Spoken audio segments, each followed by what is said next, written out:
ನಮಸ್ಕಾರ. ಇದು Naren auto start unit model APT17. So ಇದರಲ್ಲಿ ಆಟೋ ಸ್ಟಾರ್ಟ್ ಯೂನಿಟ್ ಇರುತ್ತೆ, single phase current sensing preventer built-in ಇರುತ್ತೆ, ಅದರ ಜೊತೆಗೆ ವೋಲ್ಟೇಜ್ ಸೆನ್ಸಿಂಗ್ ಪ್ರಿವೆಂಟರ್ ಕೂಡ ಇರುತ್ತೆ.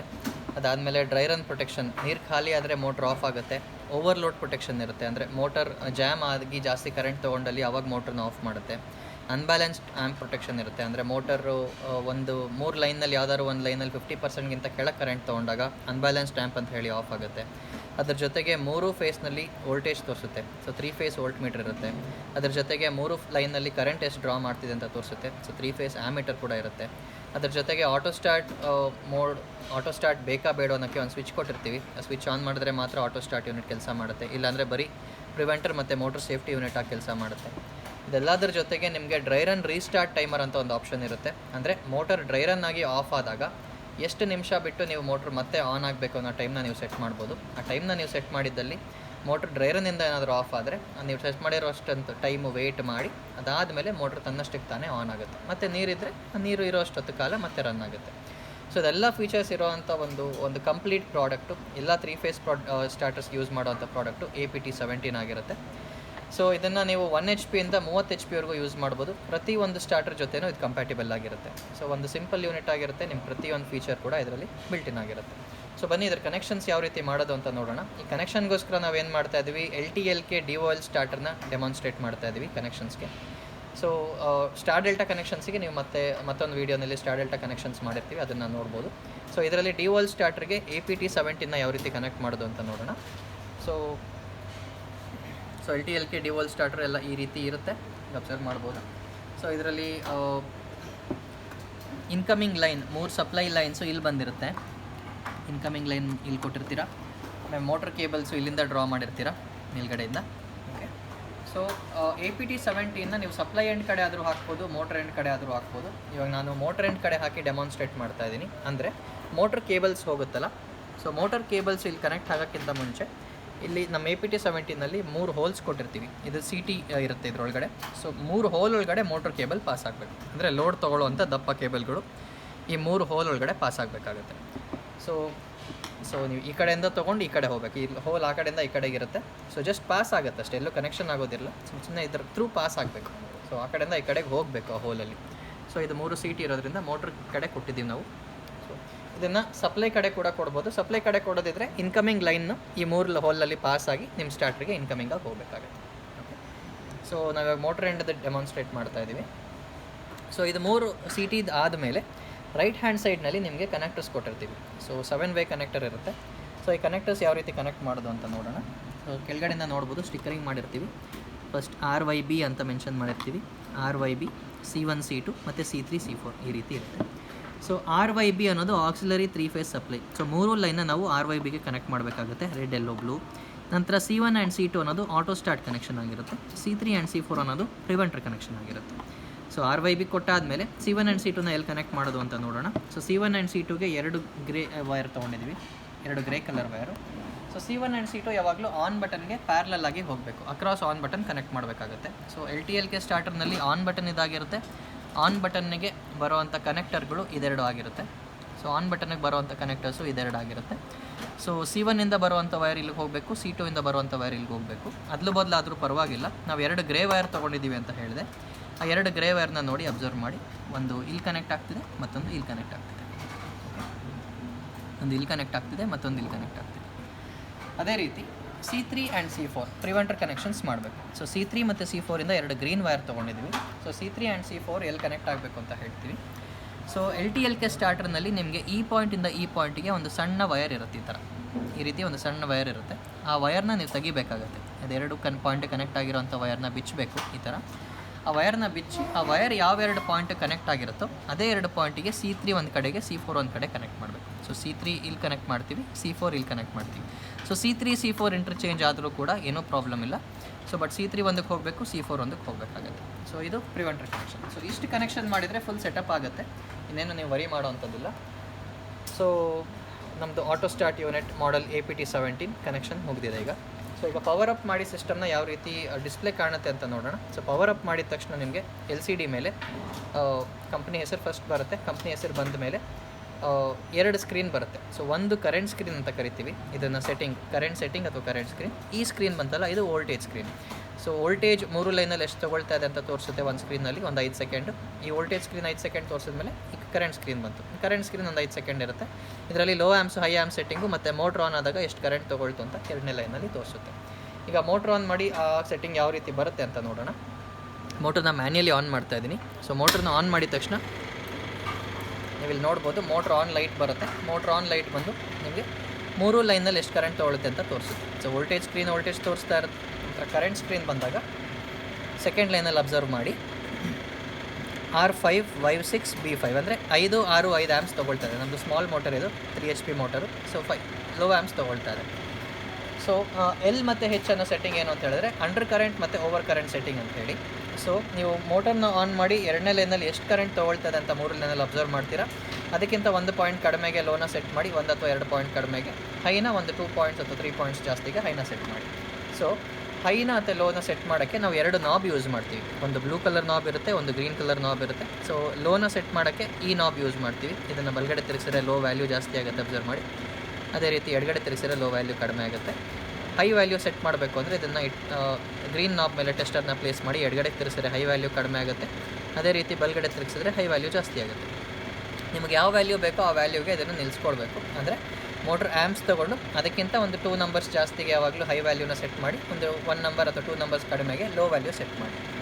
ಇದು 1 ಟೈಮ್ ಸೆಟ್ಟಿಂಗ್ ಮಾಡಬೇಕಾಗುತ್ತೆ, ಫಸ್ಟ್ ಟೈಮ್ ಮಾತ್ರ. ಅದಾದಮೇಲೆ ಇನ್ನೇನು ಮತ್ತೆ ಸೆಟ್ಟಿಂಗ್ನ ನೀವು ಟಚ್ ಮಾಡೋ ಅವಶ್ಯಕತೆ ಇಲ್ಲ. ಸೊ ನೀವು ಸೆಟ್ ಮಾಡಿರುವಂಥ ಲೋ ವ್ಯಾಲ್ಯೂಗಿಂತ ಕೆಳಗೆ ಕರೆಂಟ್ ತೊಗೊಂಡಲ್ಲಿ, ಯೂಶಲಿ ಅದು ಯಾವಾಗ ಆಗುತ್ತೆ ಅಂದರೆ ಮೋಟರ್ ನೀರಿಲ್ಲದೆ ಓಡಿದಾಗ ಕರೆಂಟ್ ಕಡಿಮೆ ತೊಗೊಳುತ್ತೆ. ಕರೆಂಟ್ ಕಡಿಮೆ ತೊಗೊಂಡಲ್ಲಿ ಮೋಟರ್ ಡ್ರೈ ರನ್ ಅಂತ ಹೇಳಿ ಆಫ್ ಆಗುತ್ತೆ. ಅದೇ ರೀತಿ ನೀವು ಸೆಟ್ ಮಾಡಿರುವಂಥ ಹೈ ವ್ಯಾಲ್ಯೂಗಿಂತ ಜಾಸ್ತಿ ಕರೆಂಟ್ ತೊಗೊಂಡಲ್ಲಿ, ಯೂಶಲಿ ಅದು ಯಾವಾಗ ಆಗುತ್ತೆ ಅಂದರೆ ಮೋಟರ್ ಜಾಮ್ ಆದಾಗ ಕರೆಂಟ್ ಜಾಸ್ತಿ ತೊಗೊಳುತ್ತೆ. ಆ ಥರ ಕರೆಂಟ್ ತೊಗೊಂಡಾಗ ಮೋಟ್ರ್ ಓವರ್ಲೋಡ್ ಅಂತ ಹೇಳಿ ಆಫ್ ಆಗುತ್ತೆ. ಸೊ ಮೋಟರ್ ಆಫ್ ಆದಾಗ ಯಾವ ಕಾರಣ ಡೆಮಾನ್ಸ್ಟ್ರೇಟ್ ಆಗುತ್ತೆ. ಇವಾಗ ಬನ್ನಿ ಅದು ಯಾವ ರೀತಿ ಆಫ್ ಆಗುತ್ತೆ ಅಂತ ನೋಡೋಣ. ಈಗ ಡ್ರೈರನ್ನು ಸಿಮ್ಯುಲೇಟ್ ಮಾಡ್ತಾ ಇದ್ದೀವಿ. ನಾವು ಸೆಟ್ ಮಾಡಿರುವಂಥ ಲೋ ವ್ಯಾಲ್ಯೂಗಿಂತ ಕಡಿಮೆ ಕರೆಂಟ್ ತೊಗೊಳ್ತಾ ಇದೆ. ಸೊ ಇದು ನೀವು ಈ ಲೈಟ್ ಬ್ಲಿಂಕ್ ಆಗೋದು ನೋಡ್ತೀರಾ, ವಾರ್ನಿಂಗ್ ಲೈಟು. ಇದು 8 ಸೆಕೆಂಡ್ ಕಾಲ ಬ್ಲಿಂಕ್ ಆಗಿ ಮೋಟ್ರ್ ಆಫ್ ಆಗುತ್ತೆ. ಮೋಟ್ರ್ ಆಫ್ ಆದಾಗ ಯಾವ ಕಾರಣಕ್ಕೆ ಮೋಟ್ರ್ ಆಫ್ ಆಗಿದೆ, ಡ್ರೈ ರನ್ ಅಂತ ಆಫ್ ಆಗಿರುತ್ತೆ.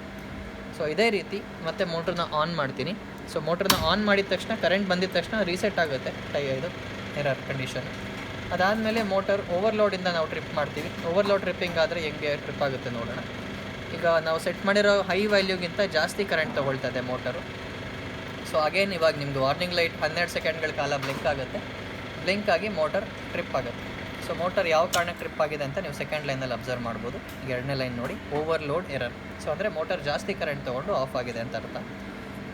ಅದೇ ರೀತಿ ಇವಾಗ ಸಿಂಗಲ್ ಫೇಸ್. ಈಗ ಮೋಟರ್ನ ಆನ್ ಮಾಡ್ತೀವಿ.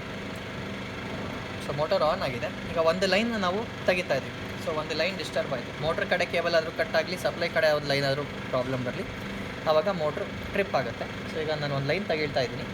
ಮಧ್ಯದ ಲೈನ್ 0 ಮಾಡಿದೆ, 0 ಆಯಿತು. ಸೊ ಮಧ್ಯದ ಲೈನ್ 0 ಆಗಿದ ತಕ್ಷಣ 2 ಸೆಕೆಂಡಲ್ಲಿ ಮೋಟರ್ ಟ್ರಿಪ್ ಆಯಿತು. ಅಂದರೆ ಸಿಂಗಲ್ ಫೇಸ್ ಪ್ರಿವೆಂಟರ್ ಕೆಲಸ ಮಾಡ್ತಾ ಇದೆ. ಸೊ ಮೋಟರ್ ಆಫ್ ಆದಾಗ ಯಾವ ಕಾರಣಕ್ಕೆ ಆಫ್ ಆಗಿದೆ ಅಂತ ನೋಡೋಕ್ಕೆ 2ನೇ ಲೈನಲ್ಲಿ ನೀವು ಅಬ್ಸರ್ವ್ ಮಾಡ್ತೀರಾ. ಸೊ ವೋಲ್ಟೇಜ್ ಸ್ಕ್ರೀನ್ ಬಂದು ಮತ್ತೆ ಅದು ಬಂದಾಗ ನೀವು ಸಿಂಗಲ್ ಫೇಸ್ ಆಫ್ ಅಂತ ಸೆಕೆಂಡ್ ಲೈನಲ್ಲಿ ಬರುತ್ತೆ. ಅಂದರೆ ಕರೆಂಟ್ ಸೆನ್ಸಿಂಗ್ ಪ್ರಿವೆಂಟರ್ ಕೆಲಸ ಆಗಿದೆ ಅಂತ ಅರ್ಥ. ಸೊ ಇದರಲ್ಲಿ current sensing and voltage sensing ಇಲ್ಲಿ ಅಬ್ಸರ್ವ್ ಮಾಡಿ, single phase star. So single phase error ಇಂದ ಮೋಟರ್ ಟ್ರಿಪ್ ಆಗಿದೆ. ಇದಿಷ್ಟು ಎರರ್ ಕಂಡೀಷನ್ಸ್ ಆಗಿರುತ್ತೆ. ಅದೇ ರೀತಿ ನಿಮಗೆ ಆಟೋ ಸ್ಟಾರ್ಟ್ ಫಂಕ್ಷನಾಲಿಟಿ ಏನಾದ್ರು ಬೇಕಾಗಿದ್ದಲ್ಲಿ ಈ ಸ್ವಿಚ್ನ ಆನ್ ಮಾಡಬೇಕು. ಸ್ವಿಚ್ನ ಆನ್ ಮಾಡಿದ ತಕ್ಷಣ ಸೊ 3 ಲೈನು ಕರೆಕ್ಟಾಗಿದ್ದರೆ ಮೋಟರ್ ಆನ್ ಆಗುತ್ತೆ. ಸೊ ಈಗ ಪವರ್ ಸಪ್ಲೈ ತೆಗೆದಿದ್ದೀನಿ, 3 ಲೈನ ಕೊಟ್ಟಿದ್ದೀವಿ. ಪವರ್ ಸಪ್ಲೈನ ಮತ್ತೆ ಕೊಟ್ಟಿದ ತಕ್ಷಣ ಏನಾಗುತ್ತೆ, ಸೊ ಕಂಪ್ನಿ ಹೆಸರು ಫಸ್ಟ್ ಬಂದು ನಿಮಗೆ ಒಂದು power on delay, starting delay ಅಂತ ಡಿಸ್ಪ್ಲೇ ಆಗುತ್ತೆ. ಸ್ಟಾರ್ಟಿಂಗ್ ಡಿಲೇ ಅಂದರೆ ಏನು ಅಂತ ಹೇಳಿದ್ರೆ ಪವರ್ ಬಂದು ನಿಮ್ಗೆ ಎಷ್ಟು ಟೈಮ್ವರೆಗೂ ವೆಯ್ಟ್ ಮಾಡಿ ಮೋಟ್ರನ್ನ ಆನ್ ಮಾಡಬೇಕು ಅಂತ. 10 ಸೆಕೆಂಡ್ಸಿಗೆ ಇವಾಗ ಸದ್ಯಕ್ಕೆ ಸೆಟ್ ಆಗಿದೆ. ಈ ಸೆಟ್ಟಿಂಗ್ನ ಕೂಡ ನೀವು ಚೇಂಜ್ ಮಾಡ್ಬೋದು. ಈಗ ನೋಡಿ, ಟೈಮ್ ಮುಗಿದಿದ್ದ ಕೂಡಲೇ ಮೋಟ್ರ್ ತನ್ನಷ್ಟಕ್ಕೆ ತಾನೇ ಆನ್ ಆಗುತ್ತೆ. ಟೈಮ್ ಮುಗಿತಾ ಇದ್ದಂಗೆ ಮೋಟರ್ ಆನ್ ಆಯಿತು. ಸೊ ಮೋಟರ್ ಆನ್ ಆಗಿ ತನ್ನ ಕೆಲಸ ತಾನು ಮಾಡೋಕ್ಕೆ ಸ್ಟಾರ್ಟ್ ಮಾಡುತ್ತೆ ಅಂತ ಸೇಮ್. ಆಟೋ ಸ್ಟಾರ್ಟ್ ಫಂಕ್ಷನಾಲಿಟಿ ಬೇಡ ಅಂತಿದ್ದಲ್ಲಿ ಇದನ್ನು ನೀವು ಆಫ್ ಕೂಡ ಮಾಡ್ಕೋಬೋದು. ಸೊ ಆಟೋ ಸ್ಟಾರ್ಟ್ ಯೂನಿಟ್ ನಿಮ್ಗೆ ಆಪ್ಷನಲ್ ಆಗಿರುತ್ತೆ ಮತ್ತು ಬೇರೆಲ್ಲ ಪ್ರೊಟೆಕ್ಷನ್ನು ನೀವು ಸೆಟ್ ಮಾಡಿರೋ ರೀತಿ ಕೆಲಸ ಮಾಡುತ್ತೆ. ಇದಾದ ಮೇಲೆ ಸೆಟ್ಟಿಂಗ್ ಸ್ಕ್ರೀನ್ ಯಾವ ರೀತಿ ಇರುತ್ತೆ ಅಂತ ನೋಡೋಣ. ಸೊ ಇವಾಗ ಸೆಟ್ಟಿಂಗ್ ಸ್ಕ್ರೀನ್ನ ಎಂಟರ್ ಆಗೋಕ್ಕೆ, ಸೊ ಸೆಟ್ಟಿಂಗ್ ಸ್ಕ್ರೀನಲ್ಲಿ ಏನೇನಿರುತ್ತೆ ಅಂತ ಫಸ್ಟ್ ಹೇಳ್ಬಿಡ್ತೀನಿ. ಈಗ ಆಟೋ ಸ್ಟಾರ್ಟ್ ಮೋಡ್ನಲ್ಲಿ ಪವರ್ ಬಂದ ಕೂಡಲೇ ನೀವು 10 ಸೆಕೆಂಡ್ ವೆಯ್ಟ್ ಆಯ್ತಲ್ಲ, ಈ 10 ಸೆಕೆಂಡ್ ನೀವೇನಾದ್ರು ಜಾಸ್ತಿ ಮಾಡಬೇಕು ಅಂತಿದ್ರು ಮಾಡ್ಬೋದು, ಕಡಿಮೆ ಮಾಡಬೇಕು ಅಂತಿದ್ರು ಕೂಡ ಮಾಡ್ಬೋದು. ಅದು ಒಂದು ಸೆಟ್ಟಿಂಗ್ ಇರುತ್ತೆ. ಅದಾದಮೇಲೆ ಇದನ್ನೇನಾದ್ರು ನೀವು ಸ್ಟಾರ್ ಡೆಲ್ಟಾ ಸ್ಟಾರ್ಟರ್ಸಿಗೆ ಯೂಸ್ ಮಾಡಿದ್ರೆ, ಸ್ಟಾರಿಂದ ಡೆಲ್ಟಾ ಚೇಂಜ್ ಓವರ್ ಟೈಮ್ ಅಂತ ಕರಿತೀವಿ. ಸೊ ಸ್ಟಾರ್ ಕಾನ್ಫಿಗ್ರೇಷನಲ್ಲಿ ಎಷ್ಟು ಸೆಕೆಂಡ್ ಇರಬೇಕು, ಆಮೇಲೆ ಡೆಲ್ಟಾಗೆ ಎಷ್ಟು ಸೆಕೆಂಡ್ ಬಿಟ್ಟು ಚೇಂಜ್ ಆಗಬೇಕು ಅನ್ನೋದು ಆ ಸೆಟ್ಟಿಂಗ್ ಕೂಡ ನೀವು ಮಾಡ್ಕೊಳ್ಬೋದು, ಅದು ಕೂಡ ಇರುತ್ತೆ. ಅದಾದಮೇಲೆ ಓವರ್ಲೋಡ್ ರಿಲೇ ರೇಂಜ್ ಅಂದರೆ ಈಗ ನಾವು ಈ ಓವರ್ ರ್ಯಾಮ್ಸ್ನ ನಾವು ರೊಟೇಟ್ ಮಾಡಿದಾಗ ಮ್ಯಾಕ್ಸಿಮಮ್ ರೊಟೇಟ್ ಮಾಡಿದಾಗ ಯಾವ ನಂಬರಿಗೆ ನಿಂತ್ಕೊಳ್ಬೇಕು, 50ಗೆ ಸೆಟ್ ಆಗಿರುತ್ತೆ, ಅದಕ್ಕೆ 50 ಆ್ಯಮ್ಸ್ನಲ್ಲಿ ನಿಂತ್ಕೊಳ್ತಾ ಇರುತ್ತೆ. ಸೊ ಮ್ಯಾಕ್ಸಿಮಮ್ ರೊಟೇಟ್ ಮಾಡಿದ್ರೆ ನನಗೆ 20 ಮೇಲೆ ಹೋಗಬಾರ್ದು. So lower HP motor use ಮಾಡಿದಾಗ ನಾನು ಫುಲ್ ತಿರುಗಿಸಿದ್ರು ಕೂಡ 20 ಮೇಲೆ ಹೋಗಬಾರ್ದು ಅಂದರೆ ಅದನ್ನು 20ಗೆ ಲಾಕ್ ಮಾಡ್ಬೋದು, ಆ ಆಪ್ಷನ್ ಕೂಡ ಇದೆ. ಸೊ ಅಪ್ ಟು 99 ಆ್ಯಮ್ಸ್ ಅದನ್ನು ನೀವು ವೇರಿ ಮಾಡ್ಕೊಳ್ಬೋದು, ಆ ಆಪ್ಷನ್ ಇರುತ್ತೆ. ಅದಾದಮೇಲೆ ಮೂರನೇ ಆಪ್ಷನ್ ಬಂದು dry run restart time. So dry run restart timer ಅನ್ನೋದು ಒಂದು ತುಂಬ ಮುಖ್ಯವಾದ ಫೀಚರ್ ಇದು. ಅಂದರೆ ಮೋಟ್ರ್ ಡ್ರೈ ರನ್ ಆಗಿ ಆಫ್ ಆದಾಗ ಒಂದು ಟೈಮರ್ ಆನ್ ಆಗುತ್ತೆ. ಅಂದರೆ ಆ ಟೈಮರ್ ನೀವು ಸೆಟ್ ಮಾಡ್ಕೊಳ್ಬೋದು. ಆ ಸೆಟ್ ಮಾಡಿ ಆ ಟೈಮರ್ ಬೇಕು ಅಂತ ನೀವು ಸೆಟ್ಟಿಂಗಲ್ಲಿ ಮೆನ್ಷನ್ ಮಾಡಿದರೆ ಎಷ್ಟು ಸೆಕೆಂಡ್ ಅಥವಾ ಎಷ್ಟು ನಿಮಿಷ ಬಿಟ್ಟು ಮೋಟ್ರ್ ಆನ್ ಆಗಬೇಕು ಅಂತ ಕೇಳುತ್ತೆ. ನೀವು ಸಪೋಸ್ ಒಂದು 5 ನಿಮಿಷ ಸೆಟ್ ಮಾಡಿದ್ದೀರಾ ಅಂತ ಅಂದ್ಕೊಳ್ಳೋಣ. ಮೋಟರ್ ಡ್ರೈ ರನ್ ಆಗಿ ಆಫ್ ಆಯಿತು. ಡ್ರೈ ರನ್ ಆಗಿ ಆಫ್ ಆದಮೇಲೆ ಆ ಟೈಮರ್ ಆನ್ ಆಗುತ್ತೆ. ಸೊ ಟೈಮರ್ ಆನ್ ಆಗಿ ನೀವು ಸೆಟ್ ಮಾಡಿರೋವಂಥ ಟೈಮ್ ಅಷ್ಟು ಕಾಲ ವೆಯ್ಟ್ ಮಾಡುತ್ತೆ. ಅಷ್ಟು ಟೈಮ್ ವೆಯ್ಟ್ ಆದಮೇಲೆ ಆಟೋಮೆಟಿಕ್ಕಾಗಿ ಮೋಟ್ರನ್ನ ಮತ್ತೆ ಸ್ಟಾರ್ಟ್ ಮಾಡುತ್ತೆ. ಅಂದರೆ ಅದು ರೀಚಾರ್ಜ್ ಟೈಮ್ ಅಂತ ಏನು ಅಂದಿರ್ತೀವೋ ಆ ಟೈಮ್ನ ನೀವು ಎಷ್ಟಾದರೂ ಸೆಟ್ ಮಾಡ್ಬೋದು. ಒಂದು ಹಾಫ್ ಆನ್ ಅವರ್ ಬೇಕಾ, 1 ಅವರ್ ಬೇಕಾ, ಆ ಟೈಮ್ ನೀವು ಸೆಟ್ ಮಾಡ್ಬೋದು. ಆ ಟೈಮ್ ಬಿಟ್ಟು ಮತ್ತೆ ಅಟೆಂಪ್ಟ್ ಮಾಡುತ್ತೆ ಸ್ಟಾರ್ಟ್ ಮಾಡೋಕ್ಕೆ. ಸ್ಟಾರ್ಟ್ ಮಾಡಿದಾಗ ಕರೆಂಟ್ ರೇಂಜ್ನಲ್ಲಿದ್ದರೆ ಮತ್ತೆ ಮೋಟ್ರನ್ನ ಓಡಕ್ಕೆ ಬಿಡುತ್ತೆ. ರೇಂಜಿಗೆ ಬರದೆ ನೀರು ಇಲ್ಲ ಅಂತ ಹೇಳಿದ್ರೆ ಮತ್ತೆ ಮೋಟ್ರನ್ನ ಆಫ್ ಮಾಡುತ್ತೆ. ಸೊ ಈ ಸೈಕಲ್ ರಿಪೀಟ್ ಆಗುತ್ತೆ. ಸೊ ಈಗ ಬನ್ನಿ ಸೆಟ್ಟಿಂಗ್ಸ್ ಯಾವ ರೀತಿ ಮಾಡೋದು ಅಂತ ನೋಡೋಣ. ಸೊ ಪವರ್ ಆಫ್ ಮಾಡ್ತೀನಿ. ಸೊ ಸೆಟ್ಟಿಂಗ್ಸ್ ಮಾಡೋಕ್ಕೆ ಏನು ಮಾಡಬೇಕು ಅಂತಂದರೆ ಪವರ್ ಆನ್ ಆಗಿದ ತಕ್ಷಣ ಫಸ್ಟ್ ಕಂಪನಿ ಹೆಸರು ಕಾಣುತ್ತೆ ನಿಮಗೆ. ನರೇನ್ ಎಲೆಕ್ಟ್ರಿಕ್ಸ್ ಕಂಪ್ನಿ ಅಂತ ಬರುತ್ತಲ್ಲ, ಆ ಕಂಪ್ನಿ ಹೆಸರು ಕಂಡಿದ ತಕ್ಷಣ ಈ ಸ್ವಿಚ್ನ ನೀವು ಚೇಂಜ್ ಮಾಡಬೇಕು. ಅಂದರೆ ಸ್ವಿಚ್ ಆನ್ ಪೊಸಿಷನ್ನಲ್ಲಿದ್ದರೆ ಆಫಿಗೆ ಮಾಡಬೇಕು, ಆಫ್ನಲ್ಲಿದ್ದರೆ ಆನಿಗೆ ಮಾಡಬೇಕು. ಓಕೆ, ಈಗ ಸದ್ಯಕ್ಕೆ ಆನ್ನಲ್ಲಿದೆ. ಸೊ ಪವರ್ ಆನ್ ಮಾಡ್ತೀನಿ. ನರೇನ್ ಎಲೆಕ್ಟ್ರಿಕ್ಸ್ ಕಂಪ್ನಿ ಅಂತ ಕಂಡಿದ ತಕ್ಷಣ ಸ್ವಿಚ್ನ ಉಲ್ಟಾ ಮಾಡ್ತೀನಿ. ನೋಡಿ, ಪವರ್ ಆನ್ ಮಾಡಿದೆ, ಕಂಪ್ನಿ ಹೆಸರು ಬಂದಿದ ತಕ್ಷಣ ಉಲ್ಟಾ ಮಾಡಿದೆ. ಸೊ ಉಲ್ಟಾ ಮಾಡಿದ ತಕ್ಷಣ ನಿಮಗೆ ಸೆಟ್ಟಿಂಗ್ ಸ್ಕ್ರೀನ್ಗೆ ಹೋಗುತ್ತೆ. ಸೊ ಇದರಲ್ಲಿ ನಾನು ಆವಾಗಲೇ ಹೇಳ್ದಂಗೆ ಆನ್ ಡಿಲೇ ಅಂದರೆ ಪವರ್ ಬಂದ ತಕ್ಷಣ ಎಷ್ಟು ಸೆಕೆಂಡ್ ವೆಯ್ಟ್ ಮಾಡಿ ಆಟೋ ಸ್ಟಾರ್ಟ್ ಕೆಲಸ ಆಗಬೇಕು. ಸೊ ಒಂದನ್ನು ಸೆಟ್ ಮಾಡೋಕ್ಕೆ ನೀವು ಬ್ಲೂ ನಾಬ್ ಯೂಸ್ ಮಾಡ್ತೀರಾ. ನೋಡಿ, ಇನ್ನು ಮೇಲ್ಗಡೆ ಟೈಮ್ ಚೇಂಜ್ ಆಗೋದು ನೋಡ್ಬೋದು. ಇದೆಲ್ಲ ಸೆಕೆಂಡ್ಸ್ನಲ್ಲಿರುತ್ತೆ, ಅದಕ್ಕೆ ಎಸ್ ಅಂತ ಬರುತ್ತೆ. ಸೊ ಕಡಿಮೆ ಅಥವಾ ಜಾಸ್ತಿ ಮಾಡ್ಬೋದು. ಅದೇ ರೀತಿ ಸ್ಟಾರ್ ಡೆಲ್ಟಾ ಅಂತಿದೆ. ಅಂದರೆ ಇದು ಸ್ಟಾರಿಂದ ಡೆಲ್ಟಾಗೆ ಚೇಂಜ್ ಓವರ್ ಆಗಬೇಕಾಗಿರೋಂಥ ಟೈಮು. ಈ ಸೆಟ್ಟಿಂಗು ಬರೀ ಸ್ಟಾರ್ ಡೆಲ್ಟಾ ಮೋಟ್ರ್ಗಳಿಗೆ ಮಾತ್ರ. ಸೊ ಸ್ಟಾರ್ ಡೆಲ್ಟಾ ಸ್ಟಾರ್ಟರ್ಸ್ ಯಾವುದಿರುತ್ತೋ ಅದಕ್ಕೆ ಮಾತ್ರ ಅಪ್ಲೈ ಆಗುತ್ತೆ. ಡಿವೋಲ್ಗೆ ಇದೇನು ಮ್ಯಾಟ್ರ್ ಆಗೋಲ್ಲ. ಸೊ ಇದನ್ನು ಚೇಂಜ್ ಮಾಡಬೇಕು ಅಂತಿದ್ರೆ ನೀವು ಈ ಗ್ರೀನ್ ನಾಬ್ ಯೂಸ್ ಮಾಡ್ತೀರಾ. ಜಾಸ್ತಿ ಅಥವಾ ಕಡಿಮೆ ಮಾಡ್ಕೊಳ್ಬೋದು. ಅಪ್ ಟು 30 ಸೆಕೆಂಡ್ಸ್ ಕೊಟ್ಟಿರ್ತೀವಿ. ಇದು ಯಾವ ವ್ಯಾಲ್ಯೂಗೆ ಬೇಕಿರೋ ಸೆಟ್ ಮಾಡ್ಬೋದು. ನಂತರ ಈ 2 ಸೆಟ್ಟಿಂಗ್ ಆದಮೇಲೆ ನೀವು ಇದನ್ನು ಮತ್ತೆ ಟಾಗಲ್ ಮಾಡ್ತೀರಾ. ಸ್ವಿಚ್ನ ಮತ್ತೆ ಉಲ್ಟಾ ಪೊಸಿಷನ್ಗೆ ಹಾಕ್ತೀರಾ. ಈಗ ನಿಮಗೆ ಓವರ್ಲೋಡ್ ಲಿಮಿಟ್ ಅಂದರೆ ನಾನು ಹೇಳಿದ್ನಲ್ಲ, ಇದು ಎಷ್ಟು ಮ್ಯಾಕ್ಸಿಮಮ್ ತಿರುಗಿಸಿದ್ರೆ ಎಷ್ಟಕ್ಕೆ ನಿಂತ್ಕೊಳ್ಬೇಕು ಅನ್ನೋದು, ಅದು ಓವರ್ಲೋಡ್ ಲಿಮಿಟ್ ಆಗಿರುತ್ತೆ. ಇದನ್ನು ಕಡಿಮೆ ಆದರೂ ಮಾಡ್ಬೋದು, ಜಾಸ್ತಿ ಆದರೂ ಮಾಡ್ಬೋದು ನೀವು. ಓಕೆ, ಸೊ ಇದನ್ನು ಚೇಂಜ್ ಮಾಡೋಕ್ಕೆ ನೀವು ಬ್ಲೂ ಕಲರ್ ನಾಬ್ ಯೂಸ್ ಮಾಡ್ತೀರಾ. ಸೊ 99ವರೆಗೂ ಸೆಟ್ ಮಾಡ್ಬೋದು, ಅಥವಾ 50ಗಿಂತ ಕೆಳಗೆ ಕೂಡ ಹೋಗ್ಬೋದು. ಸೊ ನೀವು ಇದನ್ನು ರೊಟೇಟ್ ಮಾಡೋ ಥರ ಅದು ಯಾವ ನಂಬರ್ ಬೇಕೋ ಆ ನಂಬರಿಗೆ ನಿಲ್ಲಿಸ್ಬೋದು. ಇದು ಸೆಟ್ಟಿಂಗ್ ಆದಮೇಲೆ ಮತ್ತೆ ಸ್ವಿಚ್ನ ಉಲ್ಟಾ ಮಾಡಬೇಕಾಗತ್ತೆ. ಆನ್ ಇದು ಬಂತು, ಮತ್ತೆ ಆಫ್ ಮಾಡ್ತೀನಿ. ಇಲ್ಲಿ ನೋಡ್ಬೋದು ನೀವು ಡ್ರೈ ರನ್ ಅಂತ ಕೇಳ್ತಿದೆ. ಓಕೆ, ಸೊ ಇಲ್ಲಿ ಸೆಕೆಂಡ್ ಲೈನಲ್ಲಿ ನೀವು ಅಬ್ಸರ್ವ್ ಮಾಡ್ಬೋದು ಡ್ರೈ ರನ್ EN ಅಂತ ಇದೆ. EN ಅಂದರೆ ಎನೇಬಲ್ ಅಂತ ಅಥವಾ ಬೇಕು. So dry run restart timer ಇದು ಡ್ರೈ ರನ್ ಅಂದರೆ. ಸೊ ಡ್ರೈ ರನ್ ಆಗಿ ಆಫ್ ಆಗುತ್ತೆ. ಅದಾದಮೇಲೆ ಟೈಮರ್ ಆನ್ ಆಗಬೇಕಾ ಬೇಡವಾ ಅನ್ನೋದು. ಓಕೆ, ಸೊ ಆ ಟೈಮರ್ ಎನೇಬಲ್ ಅಂತಿದ್ರೆ ನಿಮಗೆ ಬೇಕು ಅಂತ ಅರ್ಥ. ಟೈಮರ್ ಆನ್ ಆಗುತ್ತೆ. ಆ ಟೈಮರ್ ನಮಗೇನು ಅವಶ್ಯಕತೆ ಇಲ್ಲ ಅಂತಂದರೆ ಅದನ್ನು ಮತ್ತೆ ತಿರುಗಿಸಿದ್ರೆ DIS ಅಂತ ಬರುತ್ತೆ, ಅಂದರೆ ಡಿಸೇಬಲ್ ಅಂತ. ಸೊ ನಿಮಗೆ ಆ ಡ್ರೈ ರನ್ ಟೈಮರ್ ಬೇಡ ಅಂತಿದ್ರೆ, ಸೊ ಬೇಕಾಗಿರಲಿಲ್ಲ ಅಂತಂದರೆ ಡಿಸೇಬಲ್ ಮಾಡ್ಬೋದು. ಅದಾದಮೇಲೆ ಡಿಸೇಬಲ್ ಮಾಡಿದರೆ ಈ ಟೈಮ್ ಏನು ಉಪಯೋಗ ಇಲ್ಲ. ಇದನ್ನೇನಾದ್ರು ನೀವು ಎನೇಬಲ್ ಮಾಡಿದ್ದಲ್ಲಿ ನಿಮ್ಗೆ ಎಷ್ಟು ನಿಮಿಷ ಬಿಟ್ಟು ಆನ್ ಆಗಬೇಕು ಅನ್ನೋ ಟೈಮ್ನ ಸೆಟ್ ಮಾಡ್ಬೋದು. ಈ ಟೈಮ್ನ ಸೆಟ್ ಮಾಡೋಕ್ಕೆ ನೀವು ಬ್ಲೂ ಕಲರ್ ನಾಬ್ ಯೂಸ್ ಮಾಡ್ತೀರಾ. ಬ್ಲೂ ಕಲರ್ನ ಇನ್ಕ್ರೀಸ್ ಅಥವಾ ಡಿಕ್ರೀಸ್ ಮಾಡ್ಬೋದು. ಸೊ ಇದು ನಿಮಿಷದಲ್ಲಿರುತ್ತೆ. ಸೊ ನಿಮಗೆ ಒಂದು 30 ನಿಮಿಷ ಬಿಟ್ಟು ಮೋಟ್ರ್ ಆನ್ ಆಗಬೇಕು ಅಂದರೆ ಇದನ್ನು ಒಂದು 30ಗೆ ಸೆಟ್ ಮಾಡಿರ್ತೀರ. ಓಕೆ, 30ಗೆ ಸೆಟ್ ಮಾಡಿರ್ತೀರ. ಯಾವ ಟೈಮ್ ಬೇಕೋ ಆ ಟೈಮ್ ಆದಮೇಲೆ ಈ ಸೆಟ್ಟಿಂಗ್ ಎಲ್ಲ ಮುಗಿದ್ಮೇಲೆ ಮತ್ತೆ ಸ್ವಿಚ್ನ ಆನ್ ಮಾಡ್ತೀರಾ. ಓಕೆ, ಸೊ ಇದು ಇದರದೆಲ್ಲ ಸೆಟ್ಟಿಂಗ್ ಸ್ಕ್ರೀನು. ಈಗ ನಾನು 10 ಸೆಕೆಂಡ್ಸಿಗೆ ಸೆಟ್ಟಿಂಗ್ ಮಾಡಿದ್ದೆ. ಸೊ ಪವರ್ ಆನ್ ಮಾಡಿದ ತಕ್ಷಣ ಈಗ ಆಟೋ ಸ್ಟಾರ್ಟ್ ಮೋಡ್ನಲ್ಲಿ ಮೋಟರ್ ಆನ್ ಆಗುತ್ತೆ. ಅಬ್ಸರ್ವ್ ಮಾಡಿ.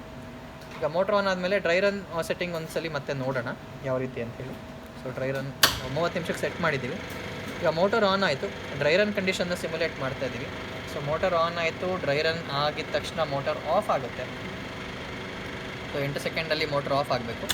ನೋಡಿ, ಮೋಟರ್ ಆಫ್ ಆಯಿತು. ಮೋಟರ್ ಆಫ್ ಆದಾಗ ಸೆಕೆಂಡ್ ಲೈನಲ್ಲಿ ಡ್ರೈ ರನ್ ಅಂತ ಇದೆ. ಸೊ ಡ್ರೈ ರನ್ ಆಯಿತು. ಪಕ್ಕದಲ್ಲಿ ಟೈಮರ್ ಅಂತ ಬರ್ತದೆ. ಸೊ ಅಂದರೆ ಡ್ರೈ ರನ್ ಆಗಿ ಆಫ್ ಆಗಿದೆ ಮೋಟ್ರು. ಡ್ರೈ ರನ್ ಆದಮೇಲೆ ಒಂದು ಟೈಮರ್ ಆನ್ ಆಗ್ತಾ ಇದೆ. ಸೊ ಟೈಮರ್ ಆನ್ ಆಗಿ ಟೈಮರ್ 000 ಇಂದ ಸ್ಟಾರ್ಟ್ ಆಗ್ತಿದೆ. ಅಂದರೆ ನೀವು 30 ನಿಮಿಷ ಸೆಟ್ ಮಾಡಿದ್ದೀರಾ, 0 ಇಂದ ಸ್ಟಾರ್ಟ್ ಆಗಿದೆ.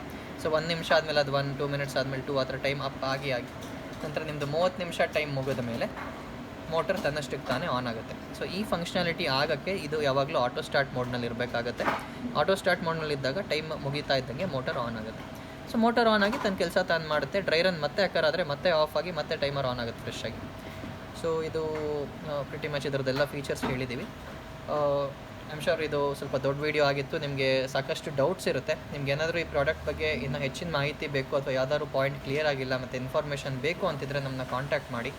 ನಮ್ಮ ಕಾಂಟ್ಯಾಕ್ಟ್ ನಂಬರ್ ಬಂದು 9972243774. ರಿಪೀಟ್ ಮಾಡ್ತೀನಿ, 9972243774. ಮತ್ತು ನಮ್ಮ ವೆಬ್ಸೈಟ್ ಅಡ್ರೆಸ್ ಬಂದು www.narenelectrics.in. ಏನಾದ್ರು ಮಾಹಿತಿ ಬೇಕಾದ್ರೆ ವೆಬ್ಸೈಟ್ನ ಕೂಡ ಬ್ರೌಸ್ ಮಾಡ್ಬೋದು. Thanks for watching this video.